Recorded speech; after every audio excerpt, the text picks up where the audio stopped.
All right, Welcome back. let's get started. Welcome Okay. back. Podcast 3, yeah? Yes, number 3. Charging ahead. Did we talk about the 20 podcast threshold last time? No, I No, don't we think didn't. did. I don't Okay. think we did. Well, I'll talk about it very broadly, but something along the lines of like 95% of podcasts fail because they don't reach 20 episodes.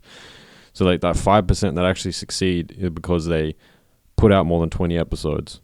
Yeah. Just like anything, this is just the numbers game. As long as you just keep trying, keep putting your best effort, it's too easy. You probably have to put a bit of quality into your podcast as well. Like each episode, you would need to improve. So it's not just like hitting about 20 episodes. That is correct. Yes. But still, 20 is the number that we're going for, and hopefully we get there. Yeah, I'm sure we'll get there. Three out of 20. To be honest, like 3. And I mean, we were planning to do one a month, but looking at the way things are going, it's like once every 2 weeks. Pretty much. Yeah. Damn, who knows? That might increase in the near future as well. Could be on some Joe Rogan, like daily podcasting. Who knows? Who knows what life has in store for us? Yeah, I mean, we've upgraded a lot of our setup, so hopefully we do the post-production properly and this ends up looking like a legit podcast. But we're doing well. After 3 episodes, we've got a good camera, we've got good mics. We're taking notes. That's huge. Yeah, it depends. Yeah. I feel like if I look at the notes too much, obviously we've got notes now. But I feel like if I look at the notes too much, I'm just going to get caught up and, stuck on the notes and won't be able to flow as freely as I'd like to. But I guess you're a bit different. No, I got to be methodical. I don't do well when I'm just fluffing and I use a lot of filler words, as I got roasted in the last podcast for saying a lot.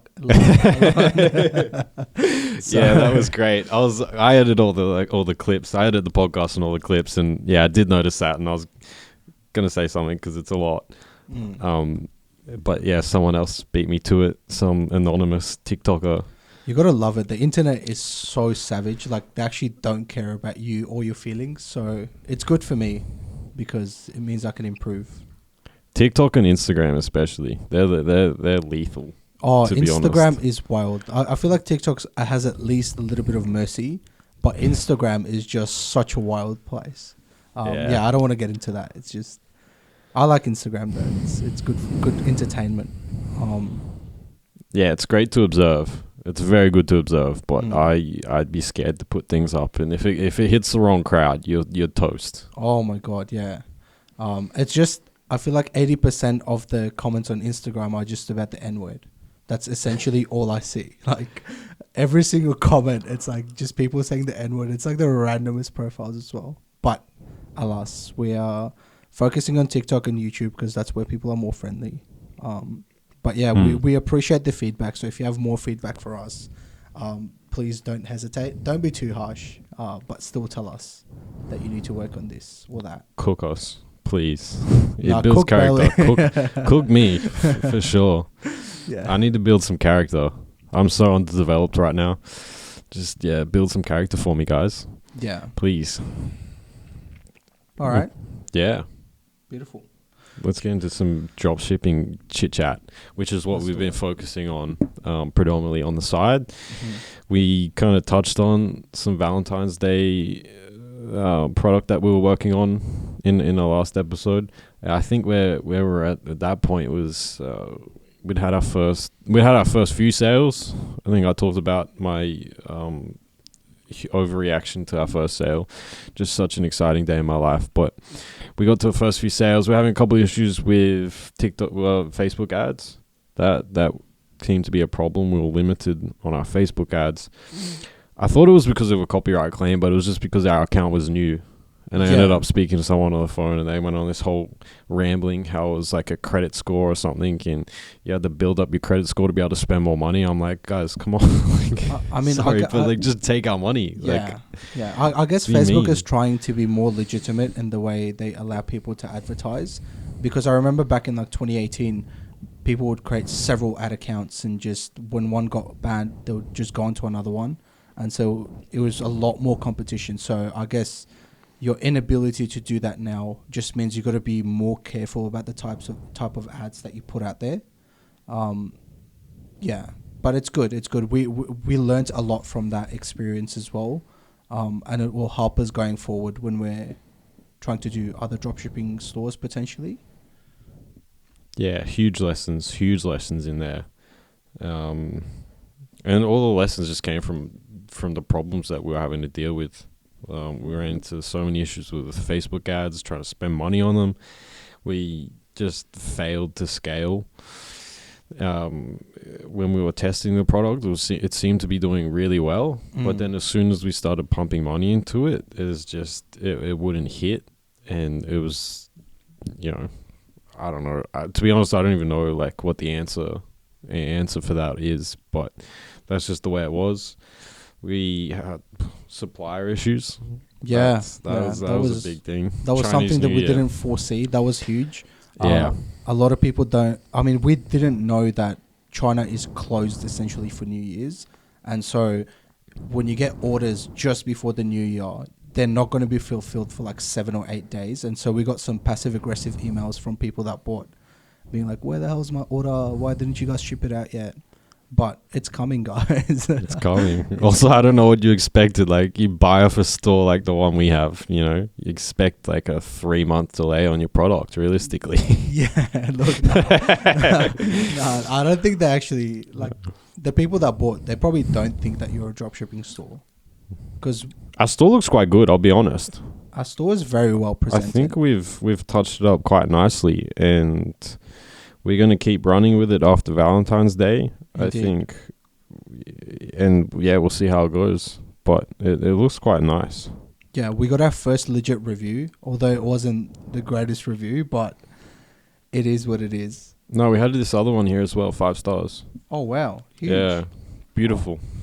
Damn, It's a beautiful item. Thanks, John. We appreciate that. John Watt. It sounds like a fake name, Yeah. but I appreciate it.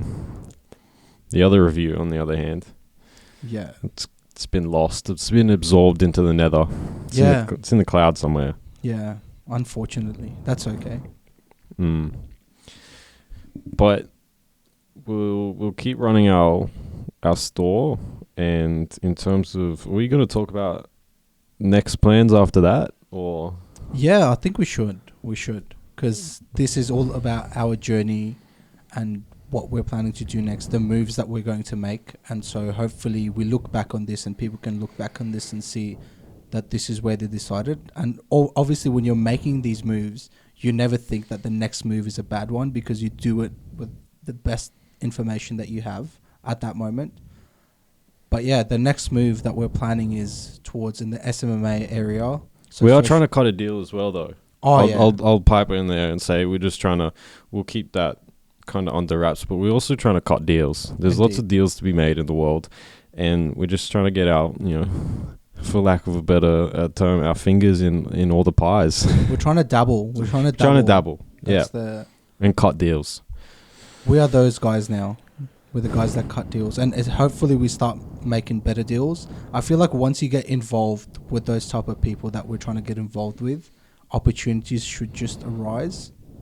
Fingers crossed. Or we fail miserably and we don't make any money. But, and we destroy our reputation in this city, but hopefully not. But that's a risk that you're always taking when you're making moves. So it is what it is. Yeah. Perpetually taking risks and perpetually stressed. Yeah. That's the only way I want it to be.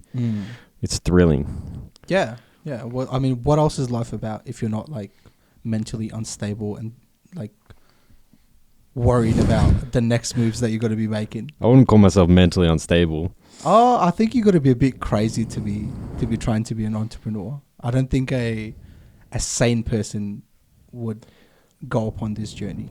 I'll be honest, I have developed a reputation recently for mental instability, but that's the way it should be, I guess. I guess we want something out of life. That's why we're doing it. And there's a lot safer ways to go about making money and whatnot and just playing the long game. But we will speak about that later on when we talk about money in this episode. Yeah, that'll come up later. Yeah. So SMMA is the next area that we're planning to go on. And we've been speaking to some people because currently in Australia, there's a lot of social media marketing agencies. So that's what SMMA stands for. But we're planning to leverage the experience that we've got from the dropshipping stores and use that to provide value to businesses, because we need cash flow in the short term because we're both working full time, and we need cash flow to be able to focus on business rather than our jobs. And SMMA seems like the most viable option at the moment. Yeah, it's a good. It's very saturated, Yeah. which thrills me.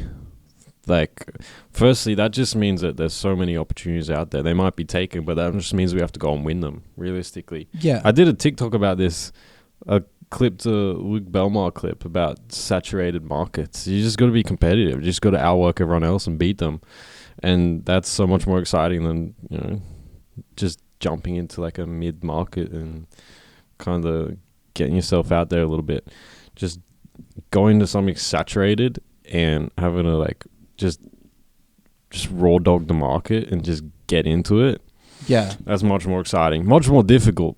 I think there's two ways when you're going to any market to do well. Firstly, you either got to offer a lower price than everyone else, or you got to just be better than everyone else. And you can, if you do a combination of those two things, you're likely to succeed even though the market's saturated. And I think the market compared to the US, in Australia, the SMMA market's nowhere near as saturated. Like, there is a lot of agencies, but I don't think they're, working, they're not offering free services or anything like that, because I see that a lot in the US, people going out there and offering their services for free for several months. And that's how they start to gain like a portfolio, and that's how they start to get customers, and then they leverage that experience and start charging people. But I don't think people here are doing that. Or even if they are doing it, they're not doing it at a professional level where, they're pitching clients or they're giving them good value service. A lot of the times the people that are doing this stuff for free, it's like high school kids. So yeah, we're in a good market. I think there is a good opportunity there. Okay, you heard it. I honestly haven't even looked into it. You seem to be taking the lead with this one at the moment, so yeah, which is good. I haven't really taken a look at SMMA down under here in Melbourne, so I'm excited though. I would have assumed it's already very saturated, but if there's a market for it, then all the better. I mean, there is always customers. There's always businesses that need people to run ads for them and manage their social medias. It's just, are you willing to do it at a lower price than someone else's? Because what happens is, a lot of the time, the person that's providing the service, they go in there offering it at a very good price, and over time they start increasing their price, where for the customers you could come in and undercut them, and it would be a lot more attractive offer than the people that they're already with. And especially if you can prove that you've got some sort of expertise in the area, I think it's a bit of a no-brainer. Like, if I owned a business and someone came to me and said, this agency is running your ads for $3,000, we'll do it for $2,000, why would you not take that deal? Like, yeah, that's my thought process behind it. But obviously, the more you fuck around, the more you're going to find out. So we will find out. We are about to find out. At the moment, it's all theoretical. Like, yeah, how is undercutting the market actually going to play out? You don't know. Are we just giving off the impression that we're just the cheap option, and because we have nothing established? And Alex Hormozy talks about that a lot, about, I guess, like pricing your product. And you can price it normally, you can undercut the market, or you can have a premium price product. And I guess each of those different pricing levels come with different perceptions of your actual product. So you gotta be careful what your product's gonna look like off the bat when you're pricing it as well. Yeah, look, the pricing isn't going to be like you're going to undercut the market forever, right? This is like a temporary thing until you build like a client portfolio where, firstly, we're good at ads, but we're not amazing at ads, right? Like, if we're being honest with ourselves, the people that are probably in the market out there have got years of experience on us. So the only value that we can provide is we're going to do it for cheaper. I feel like that's how you would attract a customer to go with you. And then as you run ads for them, as you provide them value, you learn as well and you become better. And that's when you start to increase your prices, and people will still stick with you. It's like a tried and tested way. A lot of brands do that as well. Like, I remember, like, take the market for protein bars, for example. There's all these protein bars that get introduced all the time, and they're always like $2 or $3 at the start. That doesn't mean that protein bar is any less valuable than the ones that are already in the market. It just means they're trying to get customers to get familiar with their brand, and so they need a way to do it. So if you don't have a celebrity behind you that's backing you, or if you don't have an insane marketing ad spend or budget, you need the best way to go about it is to just be the cheapest in the market until people are like, oh, you know what, this $3 protein bar is just as good as that $6, and so then you increase your price to $4. That's the way that I think about it. And yeah, I feel like it's doable. I don't know. So hopefully we don't fuck up too hard. Yeah, I see what you mean.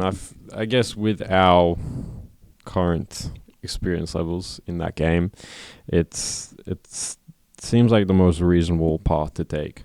Indeed. The most viable. Because we've got no experience with SMMA firstly, and our skill set for it is definitely not as developed as the competitors. So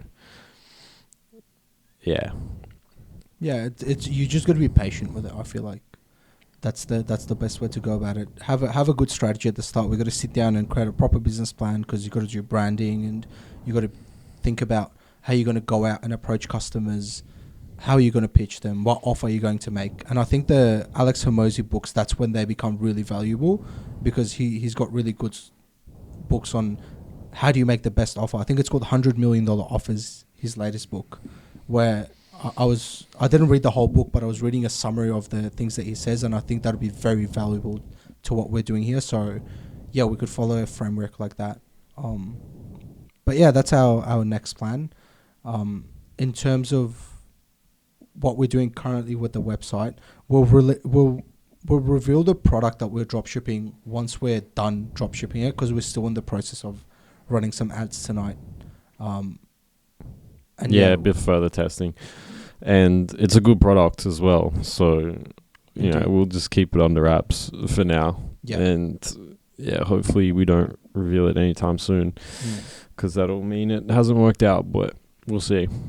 I think we've got like a solid ad campaign or ad testing campaign to go ready at midnight tonight, and hopefully we have a very fruitful 24 hours following that with a lot of sales. Yeah. So that's our current movements, which I think we're in a good place. We've been moving a lot of different movements. We've also set deadlines. Should we talk about that? We've set Oh, that's massive, yeah. I've set a deadline. I think Bailey's trying to... I jumped on the bandwagon with it as well. Indeed. Yeah. June. I got to make it by June. We have to have some sort of tangible business by June. And so it just means I'm grinding extra hard, even though I have uni coming up and work. 3.5 months that gives us to succeed in something. Yeah. For one of our moves, one of our deals, something to pay off by June. Yeah. I like the idea of putting something out there, and just I think, because a lot of people say, oh, don't tell people what you're doing. You get don't tell people like your plans, because if you fail, you look like an idiot, or you kind of get a little bit of that. You get that dopamine rush from actually saying you're going to do something, and then you don't need to do it because you already feel good about saying you've done it. Yeah. But I think the pressure of putting something out there, like I've started telling everyone that I'm going to be in Dubai by June, like not Dubai, but I've started telling everyone that I'm gonna be made by June, and I'm gonna run with that until June. If we fail, then unlucky, just keep working a bit harder. But I think the longer you set your deadline, the more time it's going to take you to get to that goal, because you're going to stuff around more, you're going to procrastinate, you're going to waste time. So setting a quick deadline for yourself, it's like you give it your all by that deadline, and if it doesn't work out, then you've just learnt so much within a short period of time. And that's why June is like my deadline for me personally. So it's exciting stuff.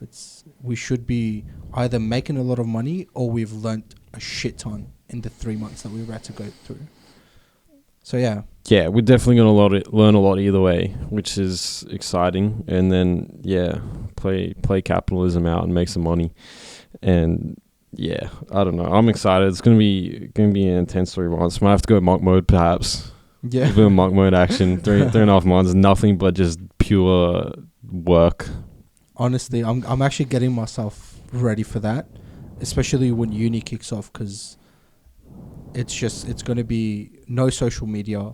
I mean, minimum social media. Probably delete a lot of the apps that aren't really providing value to me, and just focus on grinding out everything. Because what else is there to do, right? Like, we've fucked around so much already until now, and although it's good that we've started on this path, the way to succeed, I believe, is to double down on everything good that you're doing and cut out the areas that are holding you back. And I feel like social media is a huge part that holds you back, because it's just like you go on Twitter or you go on Instagram and it's like, what value is that providing to you other than staying up to date with the latest news? Like, what are you actually getting from that? If anything, it fucks with your mind more, because you go on there and you see like some people living their best life and you're like, oh, why am I not like that? Start questioning things. And yeah, I just don't think it's very healthy. So that's my grind set for the next 3-4 months. Yeah, I love it. I was listening to a podcast the other day about, life happens in runs and phases, and I feel like we're about to go on a run, and it's just going to be, it's just going to be crazy. Like, I am not going to have time for anything else other than just this and, my other things I'm already committed to, like gym and work. But other than that, yeah, it's just going to be pure chaos.